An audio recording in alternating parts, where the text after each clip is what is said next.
មិត្តខ្ញុំវាជាសិស្សល្អពេលគ្រូចូលភ្លាមវាហក់ចេញឆផ្លោះតាមបងអួចនាំគ្នាបង្ក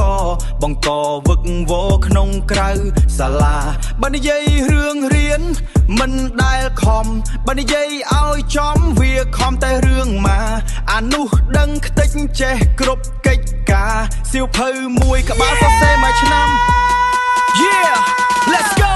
ចូលឆ្នាំបុណ្យទានបើមានធុងបាសវាធ្វើមុខក្រាស់នាំគ្នាទៅចាំចូលរំកាលុកវាយគ្នាបែកម៉ាំរាល់ឆ្នាំចំណាំវាចូលដេកបោះ Best វាដាច់ដីរំឡើង go go ក្លឹបវាជាអ្នកលេងសាលាវា say no គ្រូហៅអត់ឮតែ DJ វា no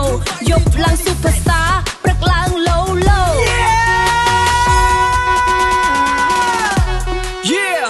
Let's go ចូលឆ្នាំបុណ្យទានបើមានធុងបាសវាធ្វើមុខក្រាស់នាំគ្នាទៅចាំចូលរំកាលុកវាយគ្នាបែកម៉ាំរាល់ឆ្នាំចំណាំវាចូលដេកបោះបាសវាយដាច់ដីរំឡើង go go ក្លាប់វាជាអ្នកលេងសាលាវា say no គ្រូហៅអត់ឮតែ DJ វា no យប់ឡើង superstar ព្រឹកឡើង low Yeah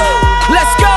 25026អាបឿនមិត្តខ្ញុំវាជាសិស្សល្អពេលគ្រូចូលភ្លាមវាមិនដែលតផ្លោះតាមបងអួចរួចទៅបន្តបង្កវឹកវរខាងក្រៅសាលាបើនិយាយរឿងរៀនវាមិនដែលខំតែបើនិយាយចំពីរឿងមកអានោះដឹងខ្ទេចសម្បូរប្រាជ្ញាសៀវភៅមួយក្បាលសរសេរសឆ្នាំសៀវភៅមួយក្បាលសរសេរសឆ្នាំសៀវភៅមួយក្បាលសរសេរសឆ្នាំ